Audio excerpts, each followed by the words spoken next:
अच्छा बेटा, यहाँ से देखते हैं हम लोग बात को। देखिए, मैंने लास्ट टाइम आपको वेव्स में ट्रांसवर्स वेव के बारे में थोड़ा सा बताया था कि ट्रांसवर्स वेव का क्या प्रोसेस है या ट्रांसवर्स वेव होती क्या है। ठीक है।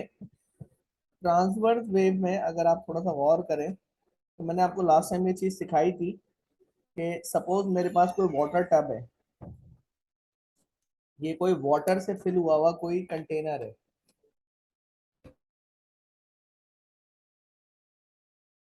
ठीक है जी, वाटर से भरा हुआ कोई कंटेनर है। अच्छा, अब आपने क्या किया, इस कंटेनर के अंदर यहाँ से कोई पेंसिल, ये कोई पेंसिल है यहाँ पे ना, ठीक है, पेंसिल आपने हाथ से पकड़ी और उस पेंसिल को आप ऐसे अप एंड डाउन मूव करने लगे इसमें पानी के अंदर। एक कॉर्नर से पीरियोडिकली पेंसिल को अप एंड डाउन मूव करने लगे। ठीक है। तो अब होगा क्या कि वाटर के अंदर वेव्स क्रिएट हो जाएंगी। इस तरह से वेव्स क्रिएट हो जाएंगी वाटर में। ठीक है। इस तरीके से वेव्स बनने लगेंगी पानी में। अच्छा, पानी में जो वेव्स बनेंगी, देखें हो क्या रहा है कि आपने इस पॉइंट से एनर्जी प्रोवाइड की है ना मीडियम को। क्या प्रोवाइड किया है? एनर्जी। एनर्जी प्रोवाइड की है। तो आपको क्या लग रहा है, वो एनर्जी पानी में एक ही जगह रुक जाएगी या फैलेगी?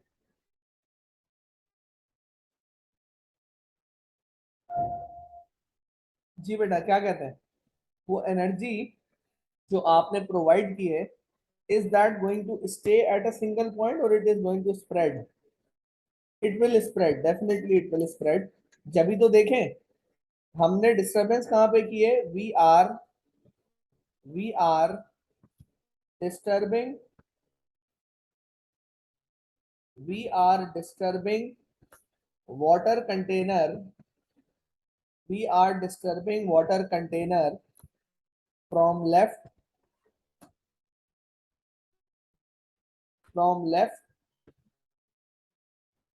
देखिए, यहां से डिस्टर्ब किया है ना आपने, तो इस जगह से डिस्टर्ब किया है।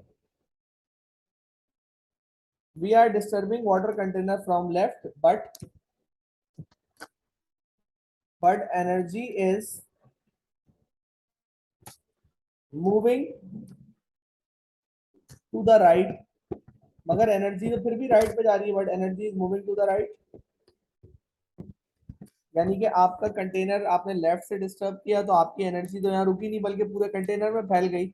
यानी कि ये हो गई आपके पास डायरेक्शन ऑफ एनर्जी। इसको हम लोग बोलेंगे डायरेक्शन ऑफ एनर्जी,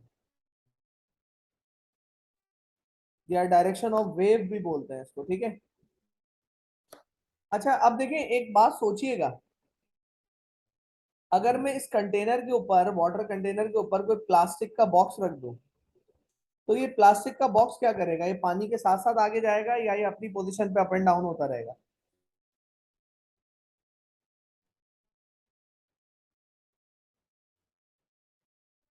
जी बेटा, क्या कहते हैं आप लोग?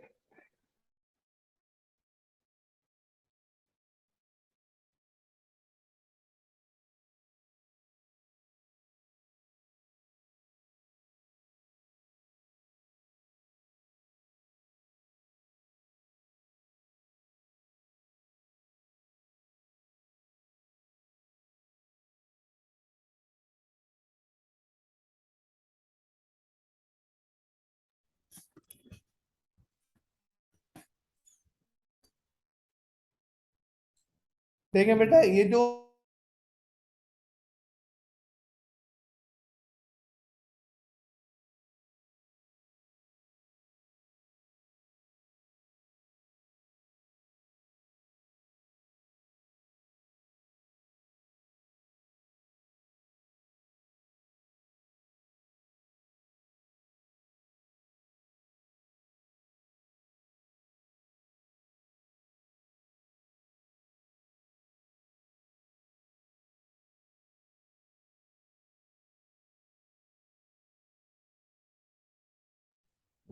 सॉरी यार, माइक ऑफ था मेरा।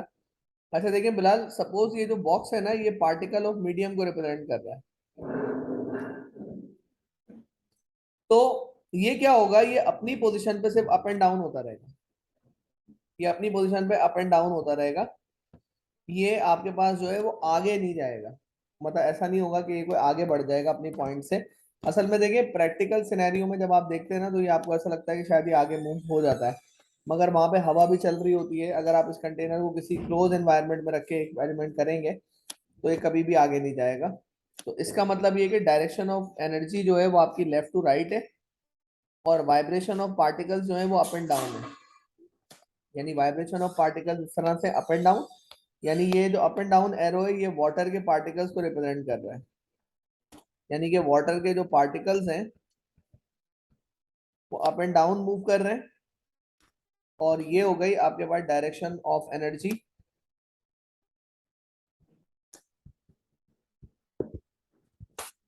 ये हो गई आपके पास डायरेक्शन ऑफ एनर्जी, और ये दोनों चीजें आपस में परपेंडिकुलर है।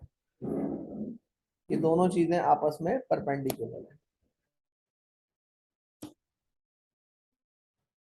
तो इसका मतलब ये कि ऐसी वेव को हम लोग ट्रांसवर्स वेव कहते हैं। तो हम ये कह सकते हैं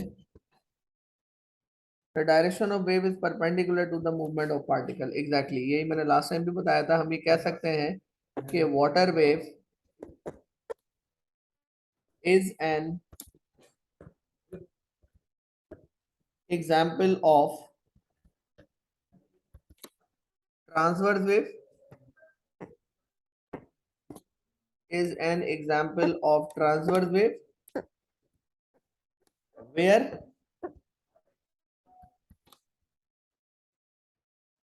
हाँ लाइट भी होती है मगर अभी हम वाटर वेव्स को डिस्कस कर रहे हैं। बिल्कुल, water wave is an example of transverse wave where, where हम ये कह सकते हैं उसमें होता क्या है, where vibration of particles,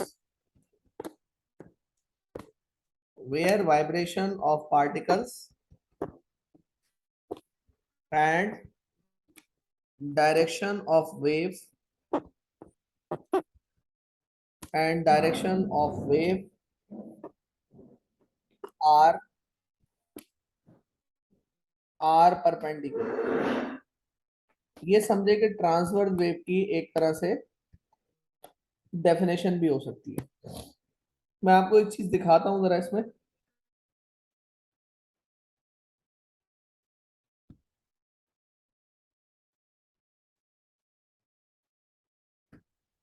transverse wave GIF file.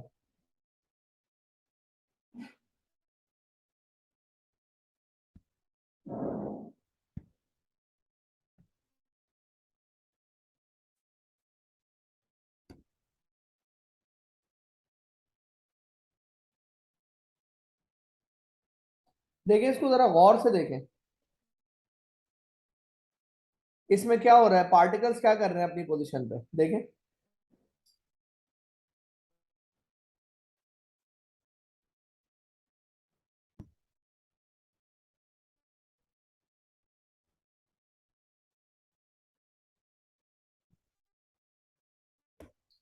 देखें भाई, इसमें ये डायग्राम नजर आ रही है आपको, राइट साइड के ऊपर टॉप पे एक डायग्राम विजिबल हो रही होगी जहां पे लिखा है बेस्ट ट्रांसवर्स वेव जिफ्स। उसके ऊपर एक वेव आपको नजर आ रही है, ब्लैक वेव मूविंग। तो उसमें पार्टिकल्स क्या कर रहे हैं अपनी पोजीशन पे, गौर से एक पार्टिकल के ऊपर नजर जमा के रखें। पार्टिकल आगे जा रहा है या अपनी पोजीशन पे अप एंड डाउन हो रहा है, ये देखें आप लोग।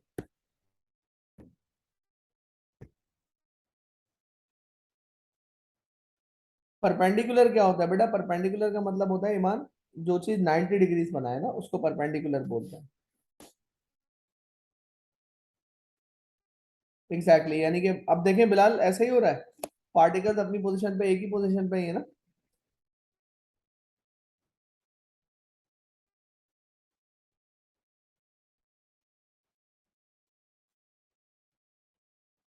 सर उनकी पोजीशन चेंज नहीं हो रही लेकिन वो नीचे ऊपर तो हो रहे हैं। हाँ हाँ, अप एंड डाउन मूव होते हैं particles, up and down move होते हैं मगर अपनी पोजीशन से आगे पीछे नहीं होते, लेफ्ट और राइट पे नहीं जाते, अप एंड डाउन मूव होते हैं। देखिए बिलाल इस एनोलॉजी से थोड़ा समझ आ रहा है जो जिफ मैंने यहाँ पे डिस्प्ले की है इससे।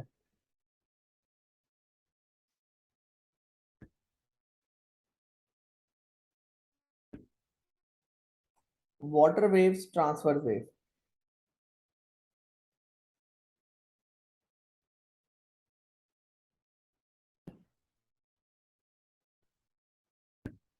Water waves, transverse wave, GIF. क्या आ गया ये? अच्छा एक मिनट, कुछ तो होगा इसमें काम का।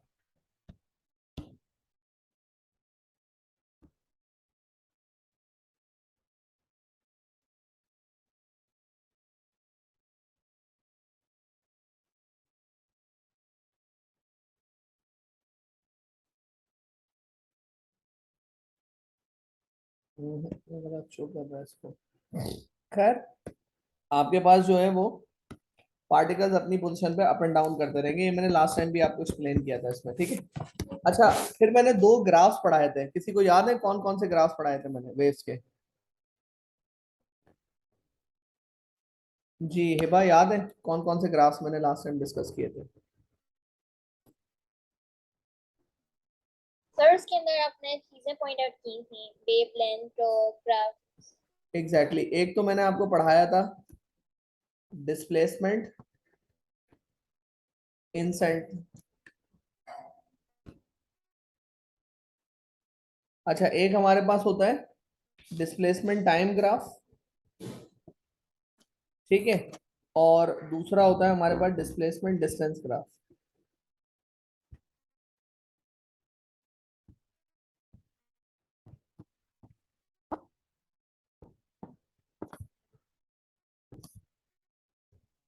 ये दो ग्राफ मैंने आप लोगों को पढ़ाए थे, एक होता है डिस्प्लेसमेंट डिस्टेंस ग्राफ और एक होता है डिस्प्लेसमेंट टाइम ग्राफ, ठीक है।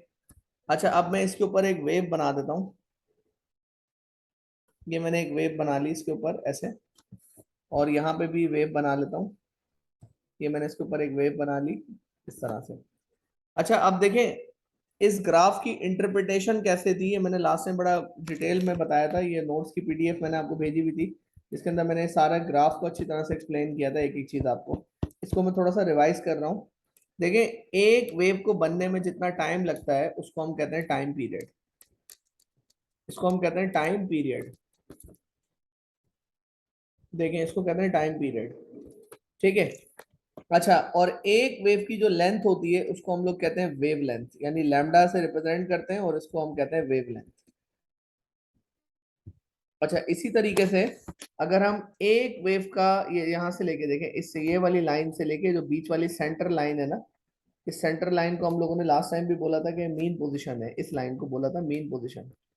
तो अगर मैं मीन पोजीशन से लेके टॉप तक देखूं कि वेव कितना ऊपर तक डिस्प्लेस हो रही है, क्या इसकी डिस्प्लेसमेंट है पार्टिकल्स की, तो इसको हम लोग बोलते हैं एम्पलीट्यूड।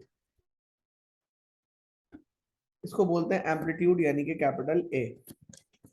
और इस पोर्शन ऑफ द वेव को जो मीन पोजीशन से ऊपर होता है इसको बोलते हैं क्रेस्ट, और इसको हम लोग बोलते हैं ट्रफ। ये मैंने लास्ट टाइम भी एक्सप्लेन किया था।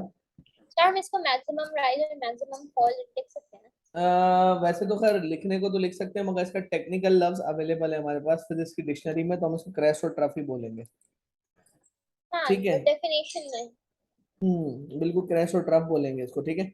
अच्छा, अब देखें, ये जो हमारे पास क्रैश है और ट्रफ है, तो अब ये हमारे पास मैंने लास्ट टाइम भी सारी बातें आपको बताई थी कि वेवलेंथ क्या होता है, इसमें भी ये एम्पलीट्यूड कहलाएगा, ठीक है।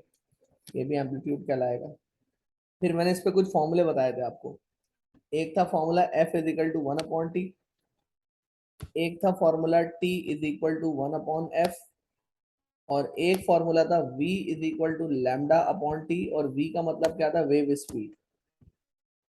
ये मेरी लास्ट टाइम की आपसे डिस्कशन थी, इसको हमने कहा था वेव स्पीड। अच्छा, एक और फॉर्मूला होता है v is equal to F lambda. इसमें v का मतलब होता है वेव स्पीड, और f का मतलब होता है हमारे पास इधर भी f का मतलब होगा फ्रीक्वेंसी। तो हम कहते हैं फ्रीक्वेंसी। बेटा अब आपको थोड़ा सा ध्यान देना पड़ेगा बातों पे। देखें, ये मैंने लास्ट टाइम की कुछ डिस्कशन थी उनको रिपीट किया है यहाँ पे, कि वेवलेंथ क्या होता है, टाइम पीरियड क्या होता है, एम्पलीट्यूड क्या होता है, ये बातें मैंने यहाँ पे रिपीट की हैं। अच्छा, आज मैं आपको एक नई चीज पढ़ा रहा हूँ पहले, उसके बाद फिर इसके कुछ क्वेश्चंस वगैरह आपको दिखाता हूँ। और वो नई चीज है वेव फ्रंट्स।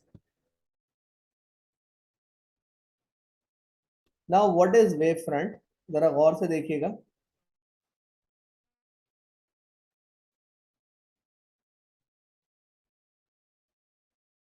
बेटा ये मुझे एक बात बताएं, ये मैंने क्या किया है, वेव्स का कौन सा पॉइंट मैंने मार्क किया है सारी वेव्स का, इस पॉइंट को क्या बोलेंगे आप, जो मैंने टॉप का पॉइंट टेस्ट। मार्क,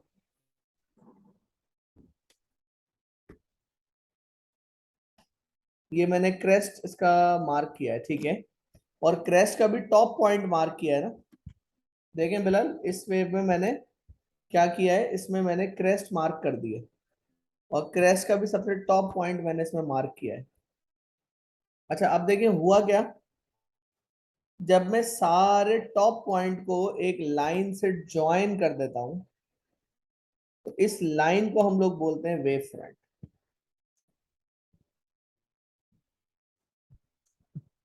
इसको हम लोग बोलते हैं वेव फ्रंट। तो हम वेव फ्रंट के बारे में कह सकते हैं कि wave front is an imaginary line which is constructed.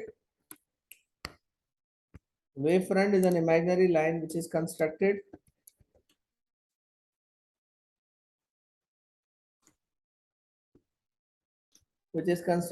over the peak, which is constructed over the peak or crest of the wave.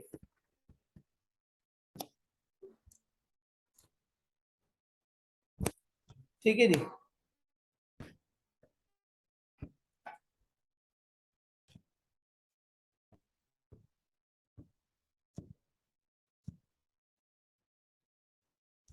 इसको बोलते हैं हम लोग वेव फ्रंट, ठीक है। तो वेव फ्रंट होता ये है कि वेव फ्रंट एक इमेजिनरी लाइन होती है जिससे हम सारे वेव्स की जो पीक्स हैं उनको कनेक्ट कर देते हैं।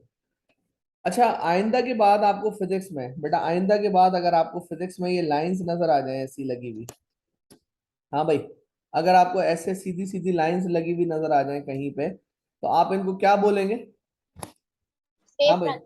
इनको आप बोलेंगे वेव फ्रंट। बेटा जरा ध्यान दिएगा, इनको आप बोलेंगे वेव फ्रंट। आइंदा के बाद कभी ये लाइनें वाइनें, सर ये लाइन वर्टिकल होती थी जिसके 3 वर्टिकल लाइन और 3 वेव्स, हाँ एग्जैक्टली exactly। देखिए मैंने तो एक लाइन बनाई है इस वक्त, तो मैंने सिर्फ इसका कॉन्सेप्ट दिया है कि आपके पास जो है वो पीक्स ऑफ द वेव को ज्वाइन करने के लिए जो लाइंस बनती हैं वो आपकी वेव फ्रंट्स कहलाती है। तो हमने क्या किया, यहाँ पे मैंने ये वेव फ्रंट्स बना दिए, यहाँ पे 4 वेव फ्रंट्स हैं, ठीक है। ये फर्स्ट वेव फ्रंट है, ये सेकंड वेव फ्रंट है, ये थर्ड वेव फ्रंट है, ये फोर्थ वेव फ्रंट है। अच्छा वेव फ्रंट के अंदर एक ऐसे एरो बना हुआ होता है, ये एरो शो करता है डायरेक्शन ऑफ वेव को, ये एरो शो करता है डायरेक्शन ऑफ वेव को, ठीक है। और ये जो लाइनें है ना, ये इसके ऊपर वर्टिकल लाइनें जो बनी हुई है, ये लाइनें आपकी शो कर रही हैं वेव फ्रंट को। तो ये वाला जो वेव फ्रंट है ना, एक क्रेस्ट को शो कर रहा है, डेफिनेटली ये वाला वेव फ्रंट भी क्रेस्ट को शो करेगा, और डेफिनेटली ये वाला वेव फ्रंट भी क्रेस्ट को शो करेगा। तो वेव फ्रंट सारे क्रेस्ट को शो करते हैं, वेव फ्रंट एक लाइन होती है जो कि क्रेस्ट को शो करती है। अच्छा और अगर मैं एक क्रेस्ट से लेके दूसरे क्रेस्ट तक का डिस्टेंस देख लूं, तो ये कहलाएगा वेवलेंथ। तो हम ये कह सकते हैं distance between two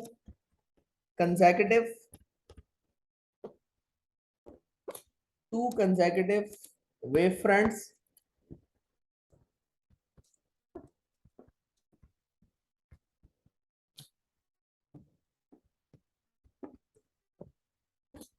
is called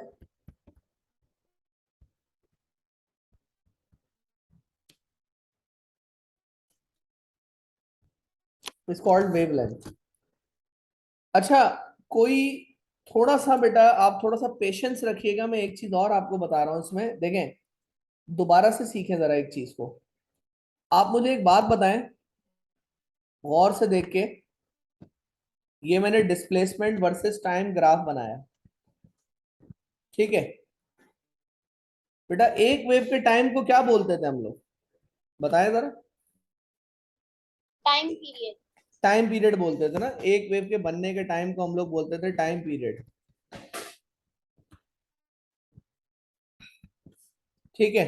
और ये मीन पोजीशन से लेके जितनी मैक्सिमम डिस्प्लेसमेंट होती थी इसको बोलते थे एम्पलीट्यूड। अच्छा, फिर हमने कौन सा ग्राफ बनाया था इसमें? फिर हमने इसमें एक ग्राफ बनाया था जिसको मैंने बोला था डिस्प्लेसमेंट डिस्टेंस ग्राफ। तो डिस्प्लेसमेंट डिस्टेंस ग्राफ में एक वेव के डिस्टेंस को हम लोग क्या बोलते थे, याद है? इसको बोलते थे हम लोग वेवलेंथ, और इसको बोलते थे अगेन एम्पलीट्यूड। तो ये क्या था, ग्राफ की मदद से हम लोगों ने वेव्स को पेपर पे रिप्रेजेंट किया था। इसके ऊपर फॉर्मूले लगते थे, ये याद होना चाहिए, F इजिकल टू 1/T लगता था। इसमें टाइम पीरियड इजिकल टू 1/फ्रीक्वेंसी लगता था। V is equal to lambda upon T लगता था। V is equal to F lambda लगता था। लास्ट टाइम मैंने ड्राइव करवाए थे सारे फॉर्मूले। सर इसके क्वेश्चंस कैसे आ गए हैं? मैं अभी दिखाता हूँ, इसके क्वेश्चन भी दिखाता हूँ आज आपको। अच्छा, अब देखिए होता क्या है कि अगर मैं वेव्स को ग्राफ की फॉर्म में रिप्रेजेंट नहीं करना चाहूँ, देखिए बेटा ये बात सुनैर बड़ी गौर से देखिएगा। देखें, अगर मैं ग्राफ की फॉर्म में वेव्स को रिप्रेजेंट नहीं करना चाहूँ तो मैं क्या कर सकता हूँ।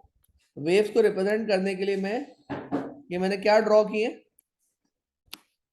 ये क्या कहलाएंगी? जो लाइनें बना रहा हूं मैं इसमें, हाँ भाई, ये लाइनें क्या कहलाएंगी? What are these lines called? ये लाइंस कहलाएंगी वेव फ्रंट।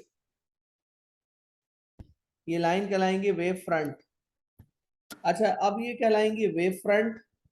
तो वेव फ्रंट आपके किस तरीके से डील करेंगे, मैंने आपको लास्ट टाइम भी बताया था, अभी बताकर आया हूँ कि अगर मेरे पास स्ट्रेट लाइंस बनी हुई है कहीं पे फिजिक्स में, मुझे ट्रांसवर्स वेव में कहीं ये लाइनें बनी हुई नजर आ जाएंगी अगर ऐसी, तो मैं इसको बोलूंगा कि ये वेव फ्रंट है। अच्छा, वेव फ्रंट में एक डायरेक्शन अंदर शो की जाती है ऐसे एरो बना के कि ये डायरेक्शन ऑफ वेव है, और एक वेव फ्रंट से लेके दूसरे वेव फ्रंट तक का डिस्टेंस वेवलेंथ कहलाता है। तो देखें हमारे पास चक्कर क्या आया, wave front is an other way of representing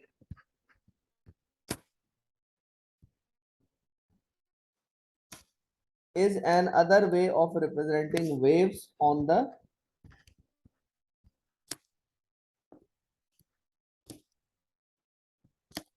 the paper।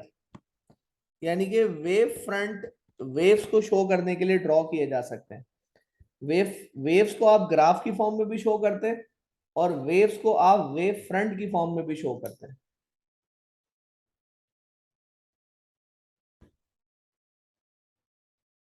हाँ भाई, जरा बताएं, मैं यहां तक क्लियर साउंड कर रहा हूँ? बिलाल आप बताएं, ईमान, हिबा, किंसा, सुनैर।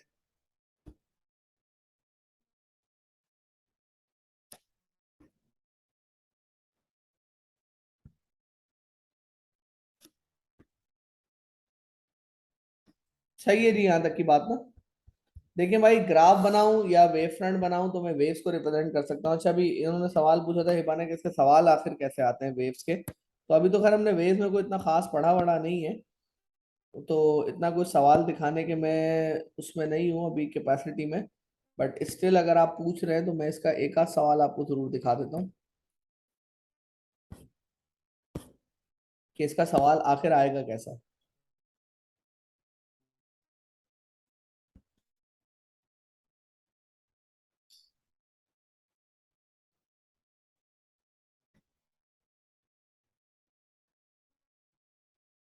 नहीं नहीं बिलाल, मैंने सिर्फ यहाँ पे थर्मल फिजिक्स पढ़ाया है, और थर्मल फिजिक्स के बाद मैंने डायरेक्टली स्टार्ट किया है वेव्स का। जर्नल फिजिक्स तो मैंने अभी पढ़ाया ही नहीं है, यहाँ पे एक भी चैप्टर नहीं पढ़ाया है जर्नल फिजिक्स का। सर वो काइनेमैटिक्स और डायनामिक्स आप एंड में करवाएंगे क्या? जी जी बिल्कुल। पहले मैं लाइट इसके लेंसेज बाद करवा वेव्स लाइट लेंसेज सही है। करवाऊंगा, फिर इलेक्ट्रिसिटी करवाऊंगा, बिल्कुल लास्ट में करवाऊंगा।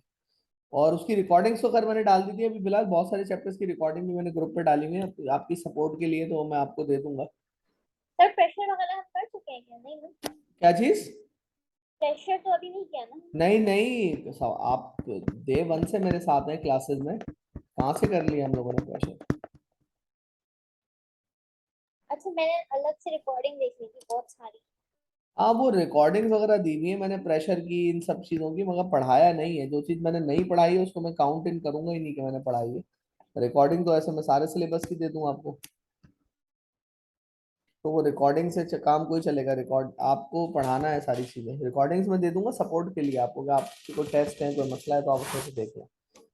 अच्छा अभी मैं वेव्स के कुछ क्वेश्चंस दिखा रहा हूँ, बस ये फाइल खुल जाए।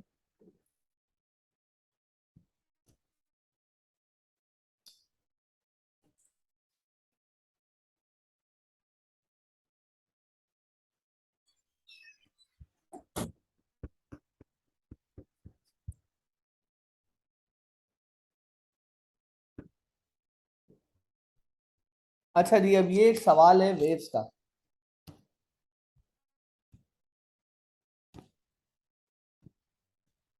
तो इसमें आप क्या कहेंगे? ये सवाल आपको जितना मैंने पढ़ाया उसी में से पूछ रहा हूँ, तो क्या बोलेंगे इसमें आप?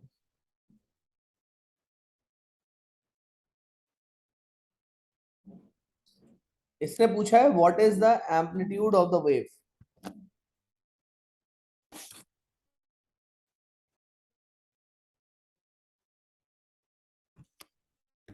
Sir 2 centimetre. हाँ जी एग्जैक्टली, असल में एम्पलीट्यूड ये होता है ना, इसको कहते हैं ना एम्पलीट्यूड, अभी पढ़ा कर आया हूँ। एम्पलीट्यूड अच्छा लिखा हमेशा पॉजिटिव में जाता है, तो 2 सेंटीमीटर हो जाएगा, यानी A would be the right answer. अच्छा ये क्या है, कोई ये बताएगा ये डिस्टेंस क्या है? एक वेव का जो ये डिस्टेंस है इसको क्या बोलेंगे? वेवलेंथ। वेवलेंथ बोलेंगे, यानी कि लैम्डा आपके पास 40 सेंटीमीटर है, ये वेवलेंथ है। सर अच्छा अगर ये टाइम का ग्राफ होता ना तो ये टाइम पीरियड हो जाता था। हाँ एग्जैक्टली अच्छा बिलाल, इसको नेगेटिव क्यों नहीं बोलेंगे? देखें एक बात तो याद रखिएगा हमेशा, कि amplitude is always positive for the sake of uniformity, for the sake of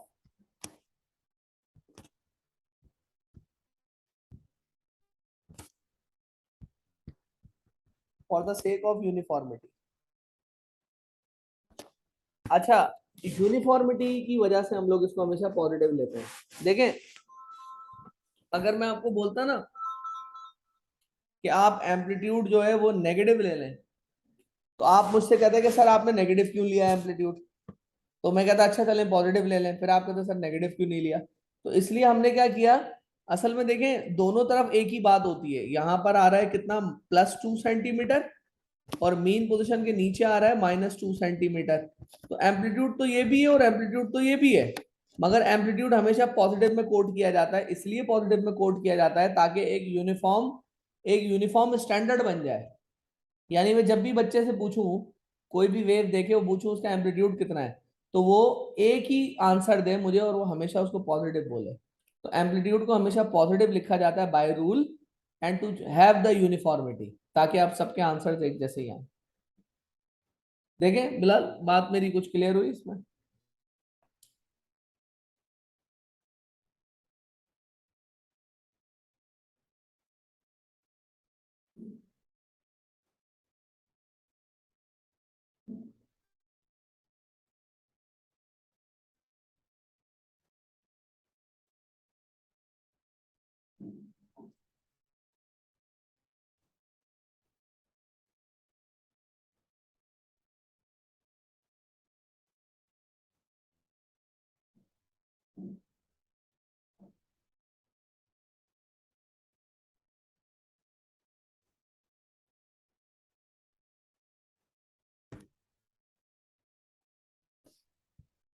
हाँ भाई बिलाल क्लियर है, आपका सवाल था कि हम एम्पलीट्यूड को नेगेटिव क्यों नहीं ले रहे।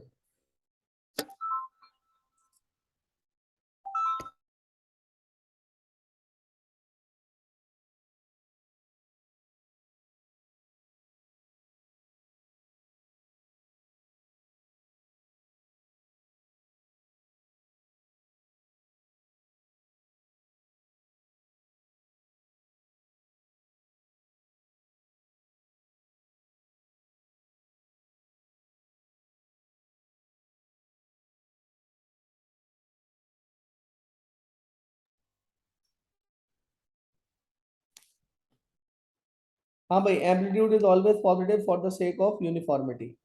तो यूनिफॉर्मिटी के लिए हम लोग जो है वो हमेशा इसको एक जैसे ही रखते हैं, ठीक है। अच्छा आगे देखते हैं थोड़ा सा।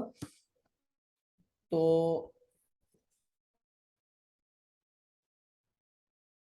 Question number 4।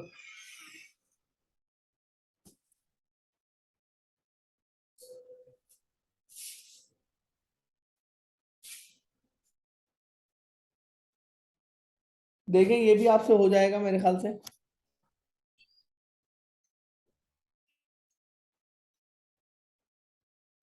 Sir A P amplitude होगा और क्यू पीरियड होगा क्योंकि टाइम का ग्राफ है।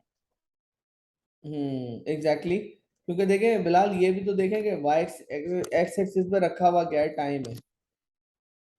सर इसके थ्योरी क्वेश्चन में भी तो एक सवाल था जिसके उन्होंने ना टाइम की जगह वेवलेंथ का वो दिया हुआ था ग्राफ, और फिर हमें चीजें कैलकुलेट करनी।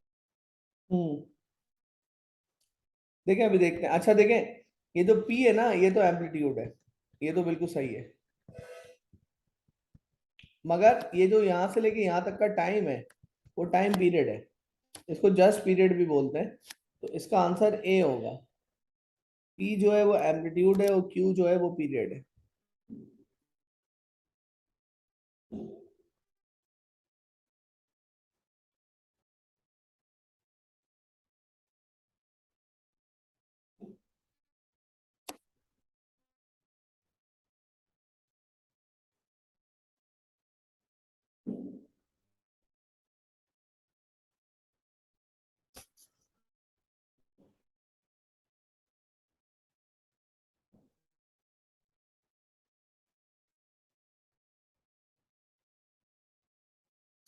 देखिए, यहाँ तक की बात क्लियर है, ये वाला समझ आ गया सबको, क्वेश्चन नंबर 4।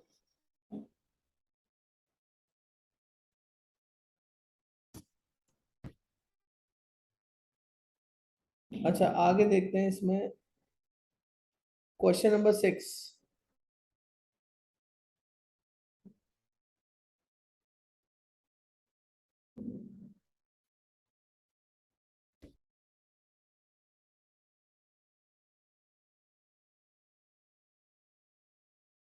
क्वेश्चन नंबर 6 आप लोग ट्राई करें जरा, अपने एंड पे देखें इसको आपसे होता है।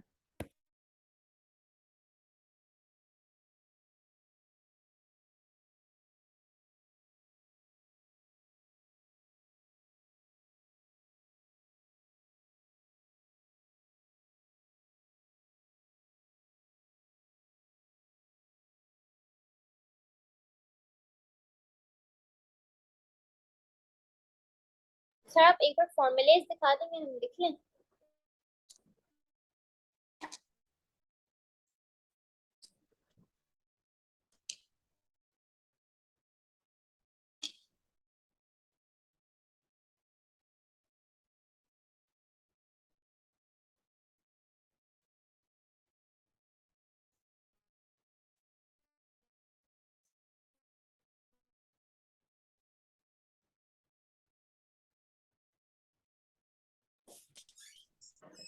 अच्छा जी, इसमें क्या करेंगे हम लोग, ये बड़ा टेक्निकल सा क्वेश्चन है।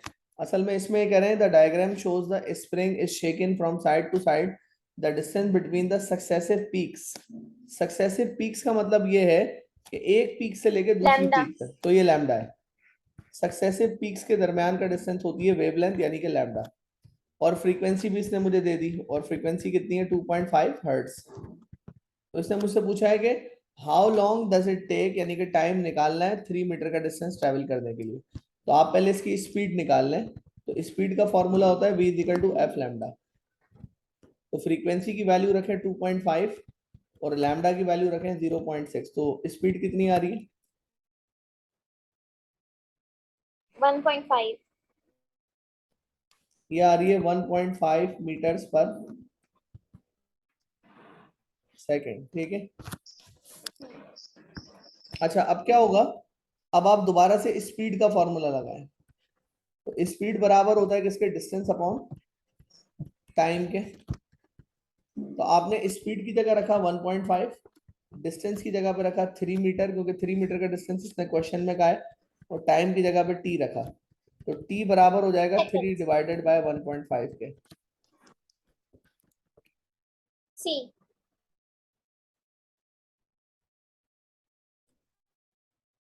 टू सेकेंड्स हो जाएगा ना? देखें यही आ रहा है आप लोगों के पास, सबके पास?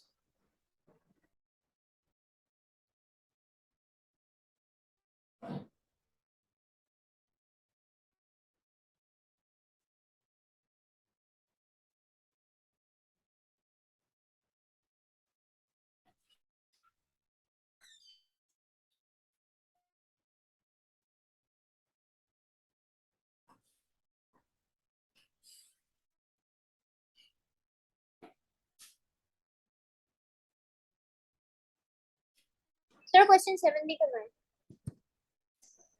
क्वेश्चन 7 के तो कॉन्सेप्ट ही अभी पूरे नहीं है।